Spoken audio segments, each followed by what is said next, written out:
Hello dear educators, this is Mujibur Rahman. आज हम फिर से पार्ट 2 लाए हैं Sindh public service commission SPSC lecture education 2021 solved paper MCQs। तो हमने अपने पिछले वीडियो में 26 MCQs सॉल्व किए थे, बाकी 24 MCQs रहते थे जो आज हम सॉल्व करने जा रहे हैं with critical thinking and rationalization।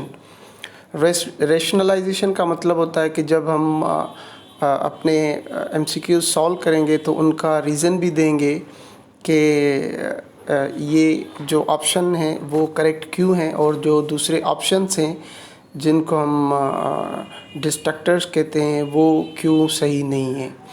और इसके अलावा आई एम श्योर अगर आप वीडियो को गौर से देखेंगे सुनेंगे तो आप जो अपकमिंग टेस्ट हैं एजुकेटर्स की वो भी आप आसानी से हल कर जाएंगे। और इसके अलावा ये जो हम डिस्कस करते हैं ये आपकी नॉलेज, इंफॉर्मेशन और अंडरस्टैंडिंग को बहुत ही इम्प्रूव करने वाला है। तो I am sure we will learn a lot today. Your attention and time is required. So let us start from MCQs 27, which is in inductive reasoning we go from A, ambiguous to clear, B, definite to indefinite, C, specific to general, D, specified to unspecified। तो जो inductive method होता है, जो inductive reasoning होती हैं, ये research में use होती है अक्सर करके, जिसमें हम चीज़ों को स्पेसिफिक से जनरल करते हैं। तो इसका ऑप्शन सी करेक्ट है। एम्बिग्यूअस टू क्लियर, तो ये कुछ मीनिंग ही नहीं दे रहा। डेफिनेट टू इनडेफिनेट भी इसकी जो टर्मिनोलॉजी है वो इस से रिलेटेड नहीं है। स्पेसिफाइड टू अनस्पेसिफाइड ये मैच करती हैं इसके आंसर से, लेकिन जो जनरल टर्म्स हैं जो यूज़ होते हैं इंडक्टिव थिंकिंग, रीजनिंग या लॉजिक में, वो हैं स्पेसिफिक टू जनरल। इसमें हम चीज़ों को समराइज़ करते हैं, जनरलाइज करते हैं और इसमें जो हम अपनी हाइपोथेसिस देते हैं उसको हम क्लियर करने की कोशिश करते हैं, या जो हम कहते हैं उन सारे चीज़ों को हम समराइज़ करके जनरलाइज कर लेते हैं। तो सी इज़ द राइट आंसर। और इसके अलावा मैं आपको बताऊं कि इंडक्टिव रीजनिंग के अपोजिट होती है डिडक्टिव रीजनिंग, जो चली जाएगी फ्रॉम जनरल टू स्पेसिफिक। यानी कि आपको कोई जनरल थ्योरी दी गई होंगी, आप बहुत सारे फ्रेमवर्क लेंगे और 4, 5, 6, 7 जितने भी फ्रेमवर्क हैं, जितने भी मॉडल्स हैं, जितनी भी थ्योरीज़ हैं, उन सब को मिला के आप एक जो हैं फिर से समरी जनरेट करेंगे जो आपको किसी स्पेसिफिक थ्योरी की तरफ या मॉडल की तरफ या फ्रेमवर्क की तरफ ले जाएगी। इसका मतलब ये होगा कि आपने बहुत सारी चीज़ें लेकर कोई एक चीज़ जनरेट की, जिसको हम डिडक्टिव रीजनिंग भी कहते हैं। यानी you deduce the things, you simplify the things, you make the things shorter. और जो इंडक्टिव रीजनिंग होती है उसमें आप चीज़ों को, छोटी सी चीज़ों को बड़ा कर देते हैं और डिडक्टिव में बड़ी सी चीज़ों को छोटा कर देते हैं। So this is common understanding for inductive and deductive reasoning. ये क्वालिटेटिव और क्वांटिटेटिव फील्ड्स ऑफ रिसर्च से रिलेटेड हैं। और जब हम कोई और वीडियो बनाएंगे related to these approaches, inductive, deductives and other, तो हम फिर इसको डेप्थ में एक्सप्लेन भी करेंगे। And question number 28 is blended learning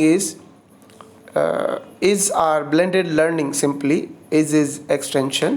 तो option A is combines online educational materials and opportunities for interaction.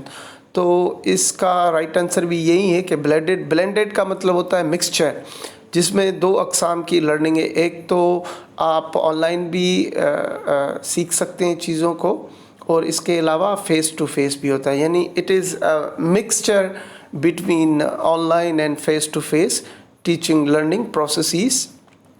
बाकी अगर आप 3 जो रिमेनिंग ऑप्शन है उनको देखें तो वो मैच नहीं कर रहे ब्लेंडेड लर्निंग से। The option B is conventional notion of classroom based learning. तो ये कन्वेंशनल का मतलब होता है ट्रेडिशनल, तो blended learning is actually new, ये तो पुराना है ही नहीं। And the C is digital approach to M learning in instructional design. Digital approach तो है लेकिन ये मशीन लर्निंग एम लर्निंग से कोई इसका ताल्लुक़ नहीं है।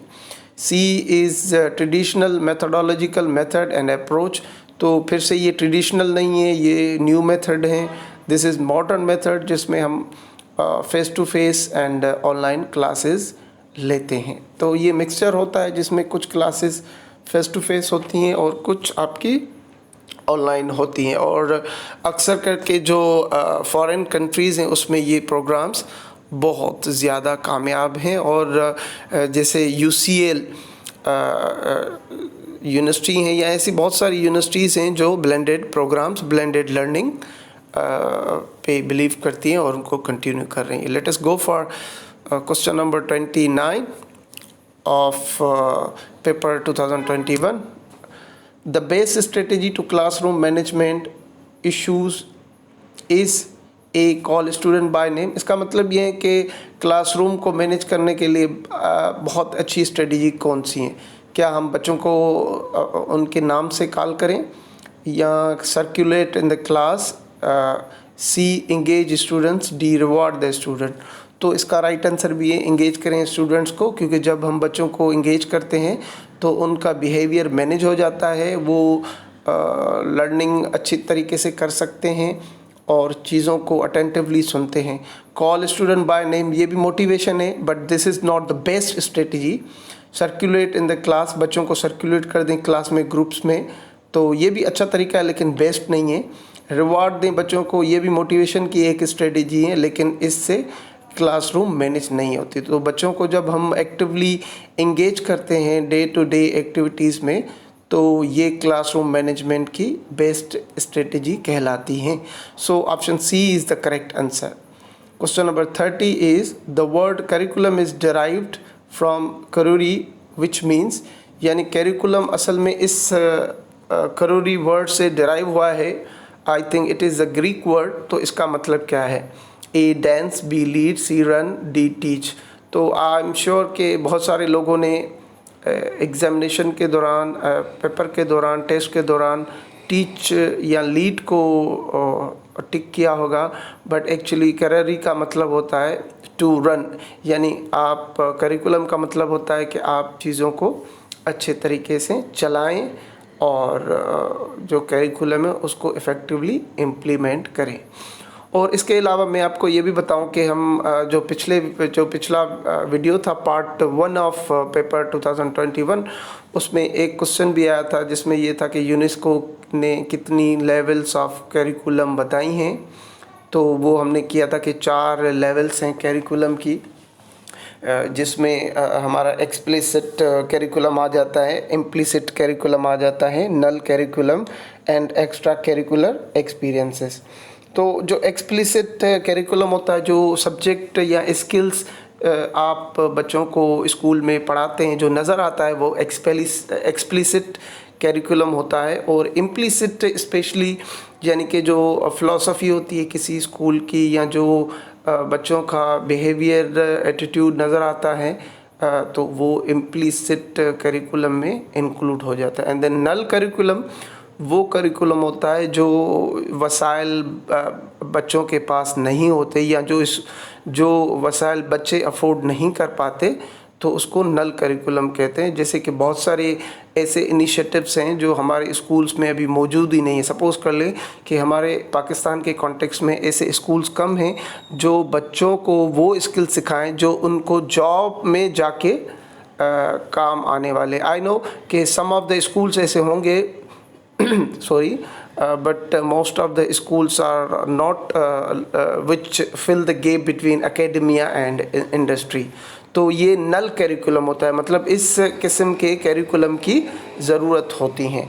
And the fourth level of curriculum is extra curricular, जो बच्चे कैरिकुलम से हटके एक्टिविटीज़ करते हैं, जैसे स्पोर्ट्स से रिलेटेड या प्रेजेंटेशंस एंड एक्टिविटीज़ जो आउट ऑफ द क्लासरूम करते हैं, रोल प्लेस, वो एक्स्ट्रा कैरिकुलर एक्सपीरियंसेस में इंक्लूड होती हैं. तो ये 4 लेवल्स हैं और इसके अलावा 7 टाइप्स के कैरिकुलम होते हैं. आज तो हम 7 के 7 को एक्सप्लेन नहीं कर पाएंगे, but let me tell you कि वो जो 7 कैरिकुलम होते हैं उनके पर्टिकुलर नेम्स हैं जो आपको पता होने चाहिए. Just I am mentioning the names here, like recommended curriculum, written curriculum, taught curriculum, supported curriculum, assist curriculum, learned curriculum, and the finally is hidden curriculum. तो ये 7 कैटेगरीज, 7 टाइप्स भी हैं कैरिकुलम के. मैंने आपको ये 4 लेवल्स और 7 टाइप्स कैरिकुलम के इसलिए बताए क्योंकि हम जो यहाँ पे डिस्कस कर रहे हैं कैरिकुलम की मीनिंग और कैरिकुलम के लेवल्स एंड टाइप्स, ये आगे चल के हम फिर से एक वीडियो बनाएंगे जिसमें हम क्रिटिकली कैरिकुलम को देखेंगे और फिर उससे रिलेटेड एमसीक्यूज़ भी सॉल्व करेंगे. क्योंकि मुझे बहुत सारी रिक्वेस्ट आ रही हैं कि जब पेपर सॉल्व करना हम ख़त्म करेंगे तो स्पेसिफ़िक टॉपिक्स लें, जिस तरह से पॉलिसी, एजुकेशनल पॉलिसीज़ या एजुकेशनल फ़िलासफ़ीज़ या इसके अलावा लर्निंग थ्योरीज़ और या ब्लूम्स टैक्सोनॉमी, सोलो टैक्सोनॉमी और जो रिलेटेड स्पेसिफ़िक टॉपिक्स हैं या एरियाज़ हैं, तो उसको हम 1 बाय 1 डिस्कस करेंगे. फिर डिस्कस करने के बाद उनके एमसीक्यूज़ हल करेंगे.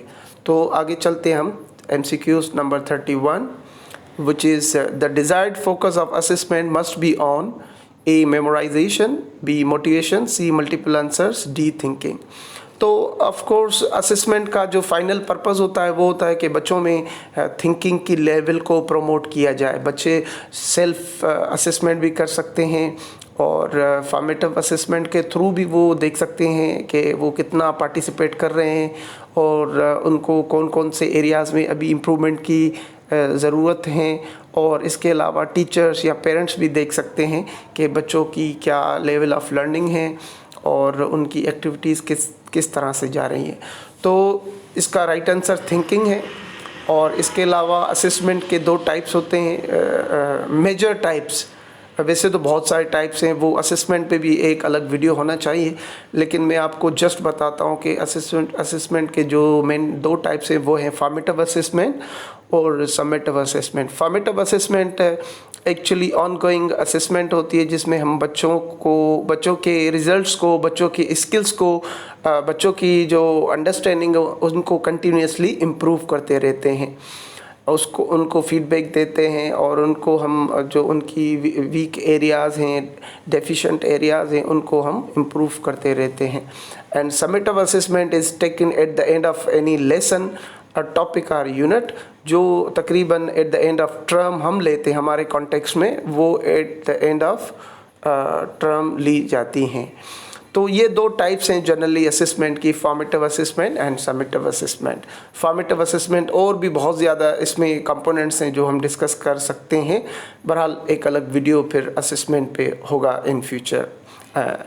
हम चलते हैं क्वेश्चन नंबर 32 पे. A curriculum that stresses on efficiency, measurement and standardization is DISH. Essentialist curriculum, pragmatic curriculum, radical curriculum, D. systematic curriculum. तो इसका राइट आंसर है systematic curriculum, D. Option D is the right answer. Systematic curriculum में हम जो indicators बनाते हैं और curriculum को मेजर करते हैं, एसएलओज होते हैं, उसमें पूरे स्टैंडर्ड्स होते हैं जो आजकल हमारे पाकिस्तान के कॉन्टेक्स्ट में जैसे आगा खान, कैम्ब्रिज और इवन यहाँ सिंध टेक्स्ट बुक बोर्ड, फिर जो भी बोर्ड्स हैं लाइक लाड़काना, हैदराबाद, सक्कर, कराची, जो भी हैं, उनमें ये इस किस्म का कैरिकुलम इम्प्लीमेंट हुआ है जो हम मेजर कर सकते हैं कि कितने एसएलओज स्टूडेंट लर्निंग ऑब्जेक्टिव हुए हैं, कितने हैं और आगे चल के हमें क्या करना है। बाकी जो प्रैग्मेटिक करिकुलम है वो तो, प्रैग्मेटिक का मतलब होता है प्रैक्टिकल करिकुलम, वो हमारे कॉन्टेक्स्ट में तो अप्लाई नहीं होता, या होता है प्रैग्मेटिक, तो उसकी कोई अभी यानी कोई शेप नहीं है हमारे पास। देन एसेंशियलिस्ट करिकुलम, ये तो एक पुराने किस्म की थॉट्स हैं एसेंशियल करिकुलम की। रेडिकल करिकुलम, लाइक इसमें हम जो डिस्कोर्स होता है, लाइक जहाँ पे हम क्रिटिकली चीज़ों को देखते हैं, और इनजस्टिस हो गई, इनइक्वालिटी हो गई, जेंडर इश्यूज़ हो गए, या इस तरह के जो हॉट इश्यूज़ हैं या थोड़े जो क्रिटिकल डिस्कोर्सेस हैं उनको डील करता है रेडिकल करिकुलम। और इसके अलावा हमने करिकुलम के टाइप्स और लेवल्स भी थोड़े से डिस्कस कर लिए हैं। So this is all about curriculum and question number 32। Question number 33 is extra classes occurring outside of formal education known as tuition is called dash। तो जो फॉर्मल एजुकेशन के अलावा ट्यूशन देते हैं हम बच्चों को, उस टाइप की एजुकेशन को हम क्या कहते हैं? तो उस टाइप की एजुकेशन को हम शेडो एजुकेशन कहते हैं। शेडो का मतलब होता है कि कुछ पर्टिकुलर लोग अपने वेस्टेड इंटरेस्ट की वजह से, पैसे कमाने की वजह से बिज़नेस करते हैं, बच्चों को एक्स्ट्रा टाइम देकर फिर उनको एक्स्ट्रा सपोर्ट भी करते हैं, और वो जस्ट लाइक एक्सचेंज करते हैं with the services and you know money. So this is called shadow education. और अगर आप दूसरे रिमेनिंग 3 ऑप्शन देखें तो उनमें से ARI फार्मल एजुकेशन, तो ट्यूशन फार्मल है ही नहीं, क्योंकि फार्मल एजुकेशन होती है क्लासरूम में और इनफॉर्मल एजुकेशन होती है आउट ऑफ द क्लासरूम। और इसके अलावा जो तीसरा टर्म आता है वो होती है नॉन फॉर्मल एजुकेशन, जो बिल्कुल ही डिफरेंट होती है इनसे, जो technical and vocational and skills सिखाती हैं। और option B is proctor free education. तो tuition is not a free education, it is a business, it is exchange, ये हो ही नहीं सकता। Tertiary education is actually the university level education। तो ये 3 ऑप्शन इससे मैच नहीं कर रहे हैं। And question number 34 is the 7th level of ISCED 2011 classification represent. अब यहाँ पे ऑप्शन सॉल्व करने से पहले मैं आपको बताऊँ कि ISCED का फुल फॉर्म क्या है और ये हैं क्या, क्योंकि ये जो टर्मिनोलॉजी हैं ये इस दफ़ा न्यूली, यानी फर्स्ट टाइम ऐसा टर्म लाइक ऐसा क्वेश्चन आया है SPSC के पेपर में, या इवन कहीं और भी नहीं आया। तो इसको थोड़ा सा हम देख लें कि इसका मतलब होता है I for international, and S for standard, C for classification, and EDU goes for of education. तो ये एक स्टैंडर्ड क्लासिफिकेशन है सब्जेक्ट्स की, डिग्रीज़ की, एजेस की, जिसमें एक पूरा सिस्टम बना हुआ है इंटरनेशनली, जहाँ पे जो डिग्रीज़ हैं पर्टिकुलर उनको कोड्स दिए गए हैं, और उसमें बताया गया है कि एक बच्चा कितनी एज में कौन सी डिग्री में इनरोल होगा, और फिर उसके पास कौन कौन से सब्जेक्ट्स होंगे, उस सब्जेक्ट्स के कोड भी दिए गए हैं। सपोज़ कर लें इसमें ये बताया जाता है कि सपोज़ कर लें कि अगर कोई कर रहा है मास्टर्स इन एजुकेशन, तो उसको कौन कौन से सब्जेक्ट पढ़ने, फिर उस सब्जेक्ट्स के कोड्स होते हैं, उस सब्जेक्ट के पूरे स्टैंडर्ड्स होते हैं, और जो सेम इम्प्लीमेंट होते हैं थ्रू आउट। तो अब सवाल ये है कि जो 7th लेवल है इसमें क्लासिफिकेशन में, वो कौन सी डिग्री को रिप्रेजेंट करती हैं।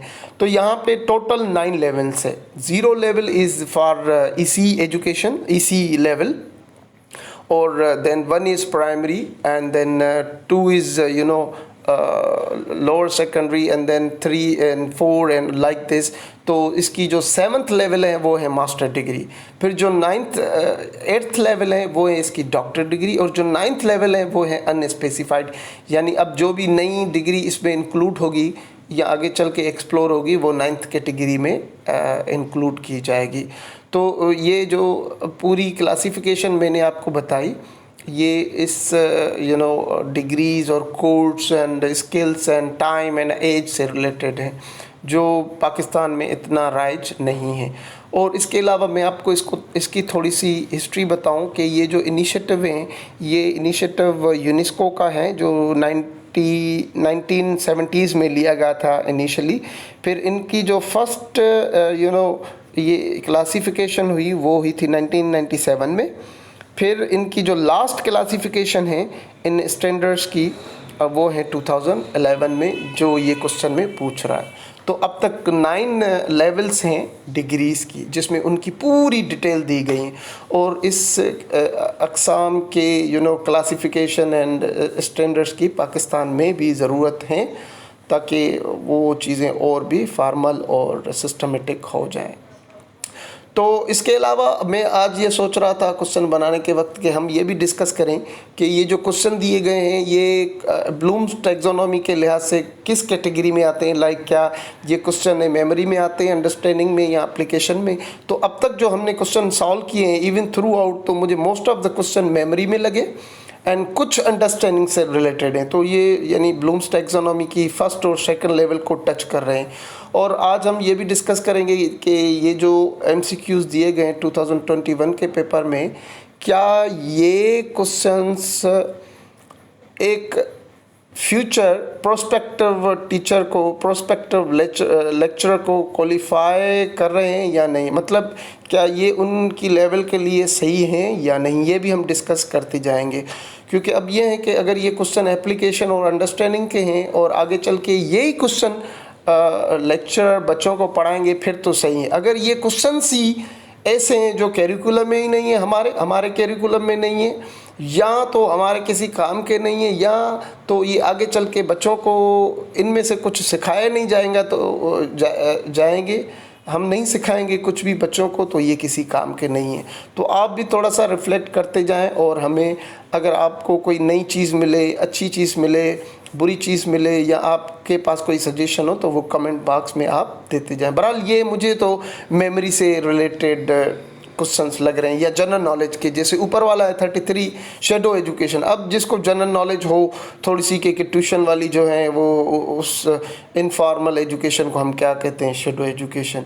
या 7th लेवल ऑफ ISCED, इसका पहले तो फुल फॉर्म पता हो, फिर आपने टच किया हो और बाद में आप सॉल्व कर सकेंगे। तो आई थिंक ये कोई अगर फॉरेन कंट्रीज से पढ़ा हो तो उसे पता होगा। बाकी जो हमारे local candidates and maybe most of the candidates are not familiar with such type of terminologies, and yes of course ये काम का है, अगर बंदा out of the box, out of the curriculum थोड़ा सा स्टडी कर ले तो। बहरहाल आप अपने भी ख्यालात कमेंट्स बॉक्स में शेयर कर सकते हैं। These are my opinions, maybe the things are different at your end. Okay, question number 35 is the mark of semicolon symbol is dash। अब यार मैं सोच रहा था इस क्वेश्चन का क्या काम है लेक्चर एजुकेशन में। ये तो बहुत ही चाइल्डिश क्वेश्चन है अगर आप देखें तो। ब्लूम्स टैक्सोनॉमी में ये तो फिर इवन लेस देन, अगर नॉलेज और मेमोरी के लेवल की कोई नीचे वाली लेवल होती तो ये उस लेवल में भी नहीं आने वाला। Of course C is the right answer. Semicolon तो एक बच्चे को भी पता होता है। So this is not that much important question for lecture education. तो आई डोंट नो, इन्होंने दे दिया है, आप भी बताएं कि क्या ये होना चाहिए था या नहीं सेमीकोलन। तो ये एक इंग्लिश लैंग्वेज चेक करने का क्वेश्चन है। It is not that much worthy of our for lecture education. Then question number 36 is the distance of a place south or north on the equator is dash। तो यहाँ पे ये भी general knowledge भी एक part था lecture education का, but I don't know कि क्या एक अगर लेक्चरर को लेटीट्यूड और लॉन्गिट्यूड पता हो या ना हो तो उसका क्या फ़र्क पड़ता है। I'm not good at geography, so I would not be able to explain the answers thoroughly। बहरहाल इसका जो राइट आंसर की में दिया गया है वो लेटीट्यूड है। तो I don't think so it is very useful for lecture education. अच्छा, एक चीज़ मैं सोच रहा था कि ये SPSC के लोग क्वेश्चन में तो डाल देते हैं ऐसे, क्वेश्चन पेपर में दे देते हैं ऐसे क्वेश्चन, लेकिन उनको थोड़ा सा सोचना चाहिए कि जो क्वेश्चन दे रहे हैं वो लाइक इंटरडिसिप्लिनरी होने चाहिए, इंटीग्रेटेड होने चाहिए। लाइक वो ICT को इंक्लूड करते, कंप्यूटर को इंक्लूड करते, या तो ज्योग्राफी का कुछ GK का कुछ ऐसा क्वेश्चन लाते जो लेक्चर एजुकेशन से रिलेटेड हो, जो एक इंटीग्रेशन हो, या जो इंटरडिसिप्लिनरी हो, जो लेक्चरर को भी आगे काम आएगा, या एक बेसिक प्रोस्पेक्टिव टीचर को आना चाहिए।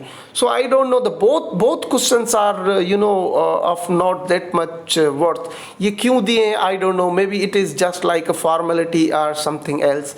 आप भी बताएं कि क्या मैं सही सोच रहा हूँ या नहीं। Question number 37 is the aim of education for the dish is to bring desired response from a learner who is given a specific stimulus। इसका मतलब ये है कि वो एक एजुकेशन का क्या मकसद होता है, जो लर्नर को कोई मोटिवेशन देती हैं किसी स्पेसिफिक स्टिमुलस या किसी स्पेसिफिक पर्पस की वजह से।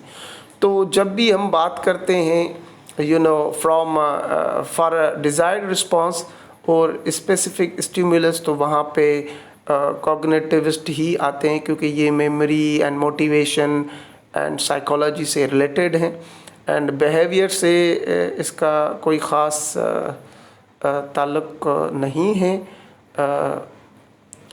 तो I think there is some problem in the question. I think the answer should be behaviourist. बहरहाल ये मैंने यहाँ पे टिक कर दिया है कॉग्निटिविस्ट, क्योंकि जो रिस्पांस होते हैं ये बिहेवियर से रिलेटेड हैं। तो मुझे लग रहा है कि यहाँ पे थोड़ी सी मैंने गलती की है। बहरहाल आप देख लें, मुझे लग रहा है कि ये इसका बी नहीं बल्कि इसका जो ऑप्शन ए है वो सही होना चाहिए।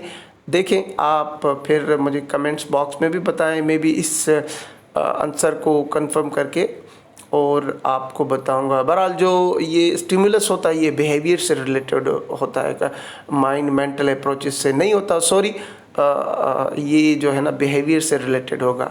बहरहाल मैं इसका फिर कंफर्म आंसर करके आपको कमेंट्स बॉक्स में लगा दूंगा, जब तक आप भी देखें, कंफर्म कर लें। This is again just like assignment to you. और सी तो हो नहीं सकता, रेशनलिस्ट भी नहीं हो सकता, तो ये आई थिंक बिहेवियरिस्ट से ही रिलेटेड है। बहरहाल आप भी कंफर्म करें और मैं भी कंफर्म करके कमेंट्स बॉक्स में इसका आंसर लगा देता हूँ। And then question number 38 is IQ stand for, IQ it is like intelligent quotient. ये जो हमारी इंटेलिजेंस लेवल होती है उनको बताता है कि किसका IQ कितना है। अब तक के जो IQs हैं वो आइजैक न्यूटन एंड जो बहुत सारे मशहूर साइंटिस्ट हैं उनके ही आए हैं। तो इनिशियली क्वालिटी हो नहीं सकता, इनोवेटिव क्वालिटी नहीं है, इंटीग्रेटिव क्यूरी भी नहीं है। Intelligent question is the right answer. Okay, let us go. Question number 39. The dominant theme focused by Doll in the classroom management is control, lack of interest, learning, misbehavior. तो ये जो डाउल हैं इसने जो focus दिया था अपनी रिसर्च में, अपने बुक में, अपने काम में, वो मिसबिहेवियर था। यानी वो ढूंढ रहा था कि रीज़न क्या होते हैं मिसबिहेवियर के और क्लासरूम में मिसबिहेवियर को कैसे मैनेज किया जाता है।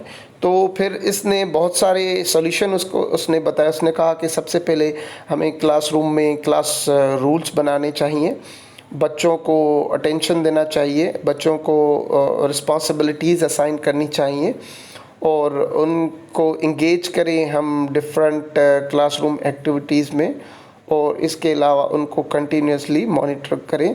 और इन सब जो स्ट्रेटजीज़ हैं इनके थ्रू हम क्लास को अच्छे तरीके से मैनेज कर सकते हैं। तो ये डाउल की मेन प्रिंसिपल्स थे फॉर द क्लासरूम मैनेजमेंट। और इसने बस यही बताया कि जो मिसबिहेवियर है हम उसको मैनेज एक क्लासरूम में किस तरह कर सकते हैं। So D is the right answer. Question number 40 is children must have control over direction of their learning propagated by the School of Dish, Montessori, Reggio Emilia, Waldorf and Pavlov. तो इसका right answer है Reggio Amelia, क्योंकि इसने ही बताया था कि जो बच्चे हैं उनको उनके जो लर्निंग है उनको आप डायरेक्शन के थ्रू ही कंट्रोल कर सकते हैं। बाकी जो तीसरे तीन ऑप्शन दिए गए, Montessori has done Maria Montessori was the full name, and the main work of Maria Montessori are related to the Montessori education, और Montessori principles इन्होंने बताए जो थे कि मेथड ऑफ टीचिंग से रिलेटेड। तो इन्होंने कुछ प्रिंसिपल बताए थे, जैसे respect the child, make them independent, observe child continuously, उनको फॉलो करें। फॉलो का मतलब देखें कि उनकी नीड्स क्या हैं, वो कैसे इम्प्रूव कर रहे हैं, उनको कंटिन्यूसली करेक्ट करते आएँ, और अच्छा एक टेक्स्ट रिच इन्वायरमेंट क्रिएट करें। और ये सारी चीज़ें मिलके आपको एक बच्चे की एब्जॉर्बेंट माइंड, यानी एक ऐसी माइंड देगी जो रेडी टू लर्न होगा बच्चा। तो ये जो सारी चीज़ें थी ये मारिया मोंटेसरी ने बताई थी, तो इसमें कुछ भी इस डायरेक्शन ऑफ लर्निंग से रिलेटेड नहीं है। Then Waldorf was also famous person, he was from Germany, famous educationist. तो इन्होंने एक मेन आइडिया था जिस पे काम किया था, जिसको कहा जाता है एंथ्रोपोसॉफी। ये जो एंथ्रोपोसॉफी है, इसका मतलब ये होता है कि आप एक बंदे को स्पिरिचुअली किस तरह से डेवलप कर सकते हैं। तो इन्होंने बताया कि जब कोई बंदा, कोई बच्चा या हुएवर जब स्टडी करेगा ह्यूमन नेचर को, स्पिरिचुअलिटी को, तो उसके पास जो एक्चुअल लर्निंग होगी वो काम किए। इससे एक अच्छा गुड ह्यूमन बीइंग भी बनेगा और क्रिएटिव एंड इंडिपेंडेंट फ़र्द भी हम तैयार करेंगे अपने समाज में। तो ये कंट्रीब्यूशन थी वाल्ड्रॉफ की in the field of education. और इसके अलावा जो लास्ट ऑप्शन है वो है पावलोव। तो ये भी बहुत ही मशहूर एजुकेटर हैं। He was mainly from Russia, और इसको हम फिजियोलॉजिस्ट भी कहते हैं। इन्होंने एक फेमस थ्योरी दी थी, थ्योरी ऑफ कंडीशनिंग।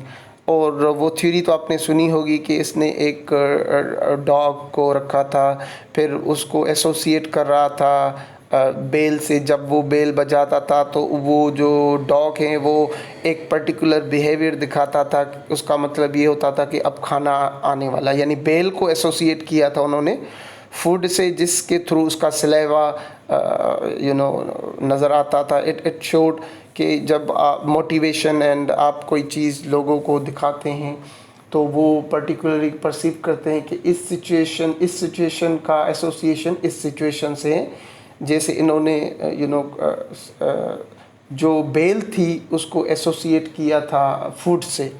तो ये तीन तो ऑप्शन इससे रिलेटेड ही नहीं है। Reggio Emilia is the correct answer. तो हम जाते हैं क्वेश्चन नंबर 41 पे। The purpose of evolution is of course judgement.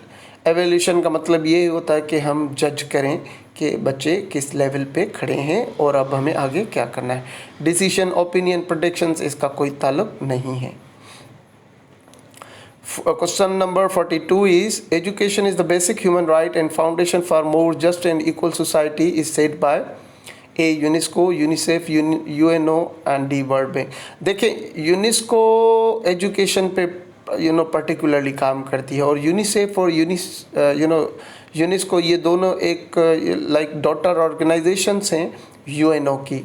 तो इसका राइट आंसर यूनेस्को है, क्योंकि ये उसके जो चार्टर हैं यूनेस्को का एजुकेशन से रिलेटेड एंड ह्यूमन राइट से रिलेटेड, उसमें ये फर्स्ट प्रीएम्बल में ही दिया गया है कि education is the basic right of human right and it is foundation for the just and equal society. ये क्लियर है, बहुत आसान सवाल हैं, ये दोनों नॉलेज से रिलेटेड सवाल थे। एंड क्वेश्चन नंबर 43 स्टेम, ये भी नॉलेज से, मेमोरी से रिलेटेड सवाल हैं। Stem stand for science, technology, engineering and mathematics. बाकी जो भी नीचे ऑप्शंस आ रहे हैं इनका ताल्लुक इस सवाल से नहीं है। ये भी मेमोरी और नॉलेज से रिलेटेड सवाल है, ये कोई क्रिटिकल सवाल नहीं था। और question number 44 is child centred pedagogy is the strength of A effective schools, B exclusive schools, C inclusive schools, D state founded school. तो चाइल्ड सेंटर्ड पेडागोजी का मतलब होता है कि हम बच्चों को सेंटर पे रख के और टीचर का, फैसिलिटेटर का रोल दिखाएं। जब इसका मतलब ये होता है क्योंकि जो मैक्सिमम लर्निंग हो वो बच्चे की हो।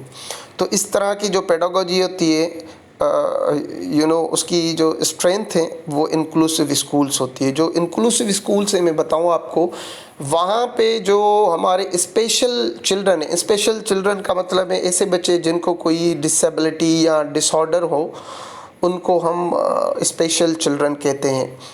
फिर वो रीडिंग से रिलेटेड हो, राइटिंग से रिलेटेड हो, लिसनिंग, स्पीकिंग या कोई भी मेंटल डिसऑर्डर हो, वो स्पेशल चिल्ड्रन कहलाते हैं। और ये जब हम ordinary children, common ordinary student और स्पेशल स्टूडेंट को साथ पढ़ाते हैं, तो इस किस्म के इन्वायरमेंट को हम इंक्लूसिव स्कूल्स कहते हैं, जिसमें हम जो इंस्ट्रक्शंस हैं उनको स्पेशली प्रिपेयर करते हैं और हर बच्चे को स्पेशल चाइल्ड करके ट्रीट करते हैं और उनके लिए अलग अलग पेडागोजीज़ हम तैयार करते हैं ताकि बच्चा जो है अपनी लेवल पे इम्प्रूव करें। फिर उसमें वो ऑडिटरी बच्चा, तो हम ऑडिटरी से रिलेटेड रिसोर्सेज और एक्टिविटीज़ बनाएंगे। अगर कैनेस्थेटिक हैं तो फिर उस तरह की होगी, अगर विजुअल हैं तो उस तरह की होगी, अगर मिक्सचर हैं तो फिर उस तरह की होगी। यानी हर बच्चे की स्पेशल नीड को एंटरटेन किया जाता है। इसी को ही हम चाइल्ड सेंटर्ड पेडागोजी कहते हैं, जो मेन थीम है, स्ट्रेंथ है इंक्लूसिव स्कूल्स की। और ये इंक्लूसिव स्कूल्स फॉरेन कंट्रीज़ में बहुत ज़्यादा फोकस्ड स्कूल्स हैं। पाकिस्तान के कॉन्टेक्स्ट में अभी बहुत गैप है कि इस तरह के स्कूल्स हों और हम हर बच्चे को स्पेशली ट्रीट करें। इसके लिए हमें टीचर्स भी वैसे चाहिए, इन्वायरमेंट भी वैसे चाहिए। तो अब क्वेश्चन नंबर 43 तो बहुत ही जनरल नॉलेज का क्वेश्चन है, लाइक वेरी इजी, और ये इंटीग्रेटेड क्वेश्चन है, like interdisciplinary. This is okay with lecture education to me. और जो क्वेश्चन नंबर 44 है, ये बहुत ही अच्छा क्वेश्चन है, इंक्लूसिव स्कूल से related and child centred pedagogy, जो कि एक लेक्चर को आनी चाहिए। तो I think the both questions are better, comparatively better questions. आप भी बताएं कि ये कैसे हैं और ये लेक्चर एजुकेशन के लिए सही है या इनकी लेवल बहुत कम है। हालांकि ये तो थोड़ी सी लेवल भी कम ही दे रहे हैं, लाइक टीचर्स जो एजुकेटर्स हैं JEST एंड HST, उनकी लेवल पे भी आ सकते हैं। Okay, question number 45 of SPSC paper 2021 is rule of thumb means mark of thumb are legal paper, on legal paper see rough estimation, no rule। तो rule of thumb का मतलब है कि आप चीज़ों को सिचुएशन के मुताबिक डिसाइड करें, उन कॉन्टेक्स्ट में डिसाइड करें जहाँ पे वो फिजिबल हो।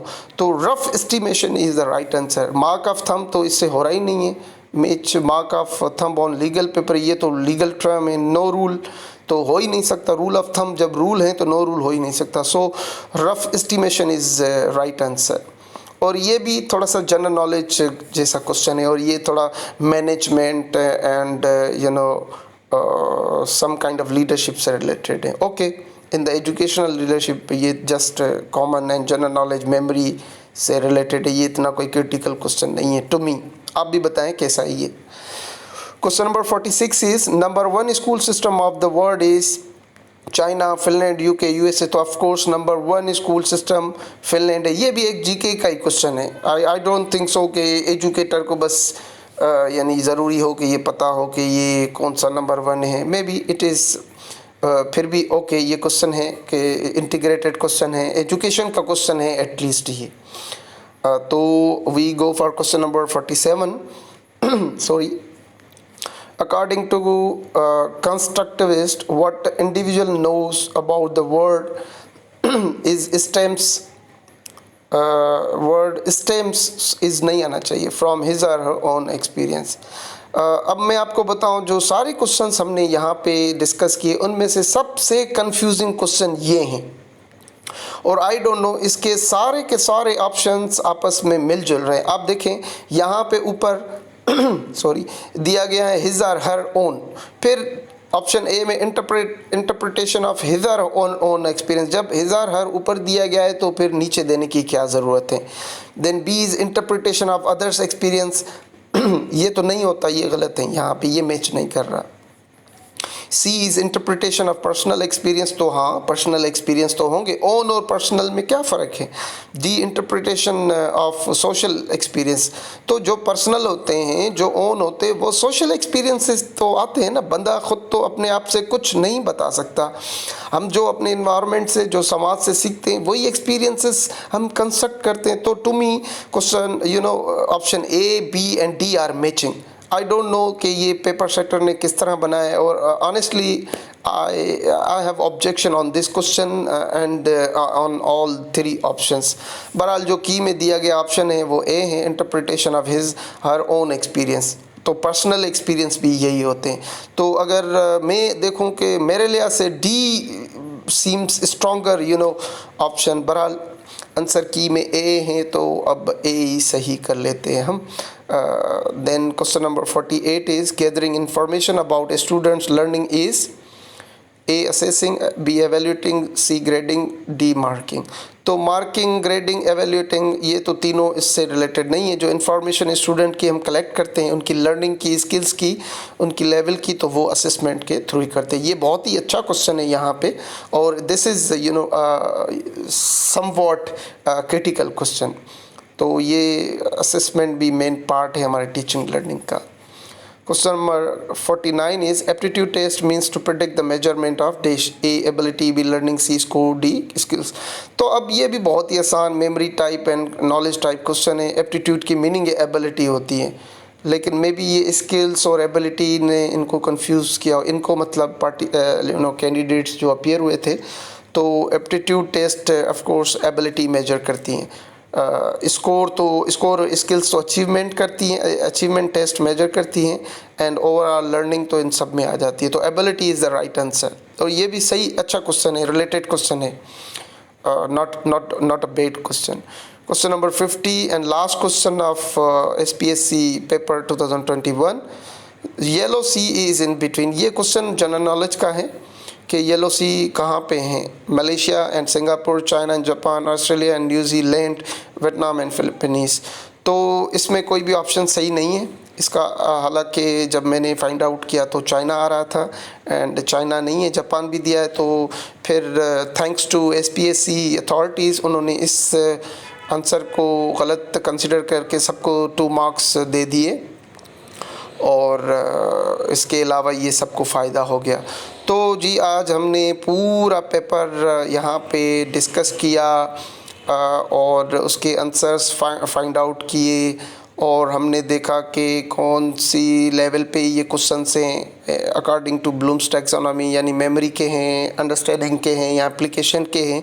और फाइनली हमने देखा तो most of the question memory और नॉलेज से रिलेटेड थे, और इसके अलावा बहुत सारे question general knowledge and irrelevant भी हैं। इररिलेवेंट इन अ सेंस कि ये जो एक लेक्चर एजुकेशन होने वाला है वो ये क्या करेगा जानकर, yellow sea and red sea and black sea and जो इंफॉर्मेटिव क्वेश्चन हैं। तो अब मेरी सजेशन ये है कि इनको और अपने पेपर को थोड़ा सा देखना चाहिए, रिवाइज करना चाहिए, और ये देखें कि ऐसे क्वेश्चंस इंक्लूड करें जो टीचर्स हैं, जो प्रोस्पेक्टिव एजुकेटर्स हैं, उनकी लेवल पे आए, अंडरस्टैंडिंग को ब्लूम्स टैक्सोनॉमी के लिहाज से अंडरस्टैंडिंग को टच करें, और क्रिटिकल थिंकिंग को प्रमोट करें, और ज़्यादा से ज़्यादा जो practical field of teaching and learning है उससे क्वेश्चंस आए, लाइक क्लासरूम मैनेजमेंट से हों, और स्ट्रेटजीज़ हों टीचिंग लर्निंग की, एंड लेटेस्ट थ्योरीज़ हों, मॉडल्स हों, और कंपैरेटिव एनालिसिस थ्योरीज़ हों, तो फ़िलासफ़ीज़ हों, जिससे जो एजुकेटर्स हैं वो फिर इंटरेस्ट भी लें, और जो आगे चल के उनकी जो टीचिंग एंड लर्निंग की प्रैक्टिकल फील्ड है फिर वहाँ पे जाके वो चीज़ें इम्प्लीमेंट करें और अलाइन करें, इनकॉर्पोरेट करें। बहरहाल अब हम समराइज़ ये करते हैं कि most of the questions were based on memory and understanding, and yes, most of the questions are related with the lecturers prospective educators and बहुत सारे नई भी हैं। बहरहाल ओवरऑल ये कंपैरेटिवली जो पहले पेपर बने उनसे बहुत अच्छा पेपर हैं एंड आई एम श्योर कि आपने आज बहुत सारा इस वीडियो से सीखा होगा। और अगर कोई यहाँ पे गलती हुई है या कोई ऑप्शन हमने गलत टिक कर दिया है तो आप काइंडली हमें वो कमेंट बॉक्स में बताएं, क्योंकि there is always room for improvement. And finally हम फिर से वीडियोस बनाते रहेंगे। अब हम जो सीरीज़ शुरू करेंगे वो I will try to solve another paper of 2004 very soon. इसके अलावा हम अलग अलग टॉपिक्स उठाएंगे जो मैंने पहले भी आपको बताया, जैसे लर्निंग थ्योरीज़ हो गई और फ़िलासफ़ीज़ हो गई या एजुकेशनल पॉलिसीज़ हो गई या करिकुलम हो गया, या इस तरह के जो स्पेसिफ़िक टॉपिक्स या एरियाज़ हैं उनको हम फिर डिस्कस करेंगे, एक्सप्लेन करेंगे, फिर उससे रिलेटेड MCQs हल करेंगे, ताकि आने वाली जो टेस्ट हैं हेड मास्टर की, सब्जेक्ट स्पेशलिस्ट की या जो भी एजुकेशन रिलेटेड आपकी टेस्ट हैं उसमें काम आए।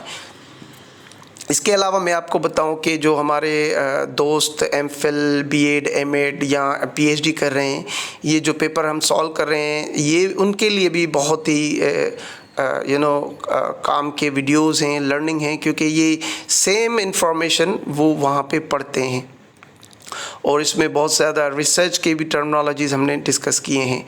और इसके अलावा जो आगे आएंगे वीडियोस वो भी सबके लिए मुफीद हैं, लाइक प्रोफेशनल टीचर्स के लिए या प्रोस्पेक्टिव टीचर्स के लिए, MPhil, PhD, B.Ed, M.Ed जो भी हैं वो इन वीडियो से फ़ायदा उठा सकते हैं। तो फाइनली अब आपको ये कहेंगे कि ये हमारा चैनल, अगर आपको ये वीडियोस अच्छे लगें तो इनोवेटिव एजुकेशन फोरम को सब्सक्राइब करें, लाइक करें और कमेंट करें। अगर कोई क्वेश्चन है, सजेशन है, क्यूरी है, ज़रूर आप कोलैबोरेट करें और हमें सपोर्ट करें। हमें बताएं कि कौन सी एरियाज़ वीडियोस की अभी भी हम इम्प्रूव कर सकते हैं या कौन से वीडियोस हम बनाएं आपके लिए जो आपके लिए ज़्यादा ज़रूरी हों, या ऐसे एरियाज़ जो आपको समझने में थोड़ी सी दिक्कत होती है वो भी हम बना लेंगे, लाइक रिलेटेड टू रिसर्च मेथोडोलॉजीज़। और thank you so much for watching and listening this video. अब फाइनली मैं आपको आंसर की भी यहाँ पे शो कर देता हूँ। तो ये जी आंसर की हैं इस पेपर की। तो ये पेपर जो मैंने सॉल्व किया, वैसे तो 4 टाइप्स थे पेपर के, तो ये पेपर मैंने पेपर D से सॉल्व किया है, तो आप भी इसको इसी तरह देखेंगे। तो thank you so much for your precious time and I am sure कि आप ये वीडियोस अपने दोस्तों के साथ भी शेयर करेंगे और अपना जो वैल्यूएबल इनपुट हैं, फीडबैक हैं, वो भी आप हमें देते रहेंगे। इंशाल्लाह हम फिर अच्छे अच्छे वीडियोस के साथ हाज़िर होते रहेंगे। आपको कोशिश करेंगे कि आपके लिए बहुत सारे अच्छे वीडियोस लेके आएँ। See you soon and Allah Hafiz finally.